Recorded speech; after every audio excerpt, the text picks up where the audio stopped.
उत्तर मध्यकाल रीतिकाल 1700 से 1900 विक्रमी संवत। रीतिकाल वर्गीकरण का महापरिचय कविता के रूप में। संवत 1700 से 1900 रीतिकाल का दौर रहा। 3 भागों में बटा ये काव्य हर कवि का अपना मोड़ रहा। रीतिकाल का त्रिविध वर्गीकरण। कवि और उनसे संबंधित दरबार याद रखने की super connected tricks. Bihari, Jaipur, Amer. Trick Bihari बाबू की जय हो, वो तो हमेशा अमर रहेंगे। All in one quick revision master table. Bihari, Jaipur, Amer. Bihari की जय हो, वो अमर हैं। जय हिंद दोस्तों, और बताइए आप लोग कैसे आए हो। आप सभी लोग स्वस्थ होंगे, मस्त होंगे और सफलता की ओर अग्रसर होंगे। तो आज हम देखेंगे उत्तर मध्यकाल रीतिकाल संवत 1700 से 1900 विक्रमी तक। ठीक है, और आप लोगों को बता दूं, आप लोगों को अगर हिंदी साहित्य ठीक है याद करना है बहुत इजी वे में, शॉर्ट ट्रिक से, पोएम के साथ सॉन्ग के फॉर्म में, तो आप हिंदी साहित्य प्लेलिस्ट चेक करिए, वहाँ पे बहुत ईजिली आपको मिल जाएगा सब कुछ और बहुत मज़ेदार तरीके से आपको याद भी हो जाएगा। तो यहाँ पे हम देखते हैं सुपर टेट स्पेशल। वैसे ये सिर्फ सुपर टेट के लिए नहीं, जहाँ भी हिंदी आती है और साहित्य आता है वहाँ सब के लिए इम्पॉर्टेंट है। ठीक है, अब देखते हैं कविता के फॉर्म में। संवत 1700 से 1900 रीतिकाल का दौर रहा। 3 भागों में बटा ये काव्य हर कवि का अपना मोड़ रहा। रीति सिद्ध में अकेले बिहारी, गागर में सागर भरते थे। रीतिबद्ध में चिंतामणि, केशव, मतिराम देव नियम गढ़ते थे।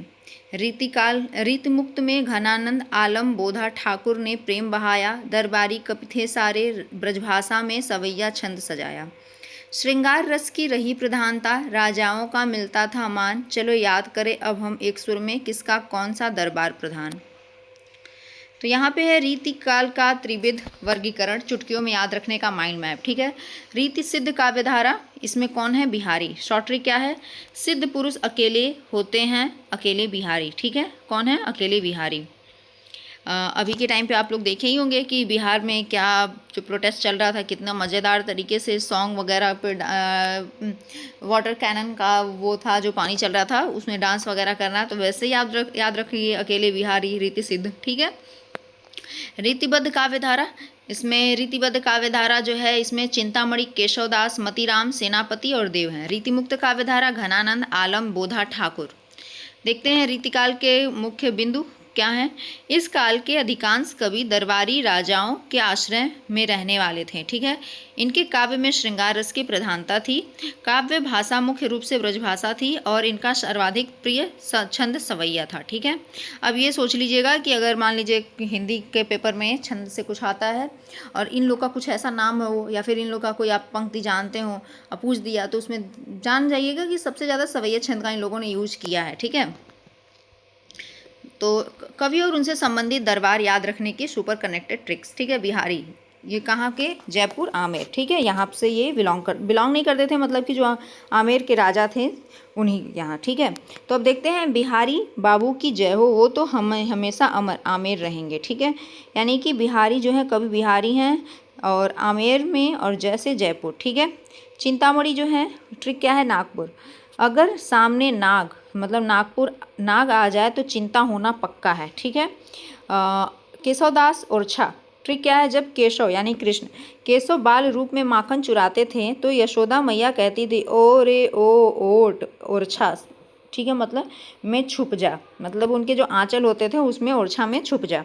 तो केशव से केशवदास, ओट ओरे से ओरछा। ठीक है, भूषण और बोधा, इनका क्या है, ये कहाँ पे रहते थे, किसके दरबारी, पन्ना। दोनों का दरबार एक ही है, भूषण और बोधा का क्या है, पन्ना, दोनों का दरबार एक ही है। ट्रिक क्या है, अपनी बुद्धि मतलब बोधा बढ़ाने के लिए आभूषण, मतलब आभूषण की चमक देखने के लिए पन्ना रत्न पहनना चाहिए। ठीक है, यहाँ पे डार्क वाला आप लोग देख लीजिएगा एक बारी, मैं बोलूँगी तो वीडियो लंबा होता जाएगा, इसीलिए नहीं बोल रही हूँ। भिखारीदास प्रतापगढ़ के अवध में, वहाँ पे अपना मतलब इनका था। ट्रिक क्या है, भिखारी को दान देने से राजा का प्रताप यानी कि प्रताप बढ़ता है और वो कभी अवध मतलब वध योग्य नहीं होता है। कुलपति मिश्र, जयपुर, जब पूरे कुल का पति यानी कि मुखिया योग्य होता है तब घर में सबकी जय जयकार यानी कि जयपुर होती है। तो कुलपति मिश्र कहाँ के दरबारी कवि थे, जयपुर के। देव कहाँ के थे, पिहानी के।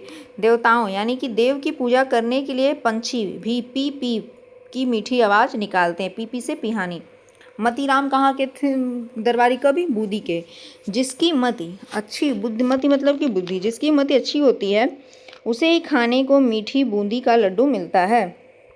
रघुनाथ नहीं जी, जिसकी मत अच्छी नहीं होती उसको भी मिल जाता है खाने का बूंदी लड्डू वाला, चुरा के सब ले आकर खा लेते हैं।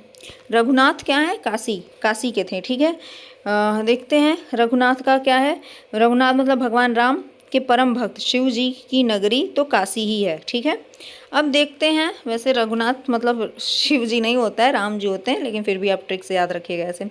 अब देखते हैं कवि का नाम, संबंधित दरबार, राजा का स्थान और कुछ कन्फ्यूजन ट्रिक, ठीक है, कन्फ्यूजन हटाने वाला ट्रिक।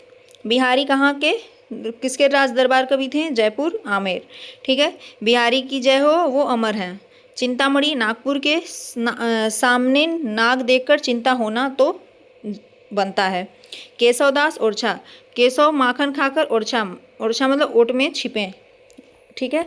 भूषण कहाँ के? पन्ना के राज दरबार कवि, ठीक है। आभूषण में लगा कीमती पन्ना रत्न होता है। बोधा भी पन्ना के ही थे। बुद्धि यानी कि बोधा बुद्धि तेज करने के लिए क्या पहनना होगा? पन्ना। भिखारी दास प्रतापगढ़ अवध के, ठीक है। भिखारी को दान देने से राजा का प्रताप बढ़ता है। कुलपति मिश्र जयपुर, अच्छे कुल के पति की हमेशा जय होती है, ठीक है। देव कहाँ के? पिहानी के। देव के आगे पंछी, गाय पीपी पिहानी मतलब पीपी पिहानी, ठीक है। मतीराम बुद्धि, अच्छी मति वाले को मिलेगी मीठी बुद्धि, ठीक है। बुरी मति वाले को भी अच्छी बुद्धि मिल जाती है। रघुनाथ काशी, रघुनाथ के आराध्य की नगरी काशी है, मतलब हमारे रघुनाथ यानी कि राम जी के आराध्य कौन है? शंकर जी, तो उनका नगरी कहाँ है? काशी। तो आई होप आप लोगों को ये वीडियो अच्छी लगी होगी, आप लोगों ने सब कुछ मस्त तरीके से पढ़ा होगा एंजॉय करके। और देखिए जो होगा आपको कमेंट में बताइए मुझे कि कैसा लगा, क्या नहीं, क्या इम्प्रूवमेंट करनी चाहिए। चलिए मिलते हैं नेक्स्ट वीडियो में नेक्स्ट ट्रिक के साथ, नेक्स्ट टॉपिक के साथ। जय हिंद, जय भारत।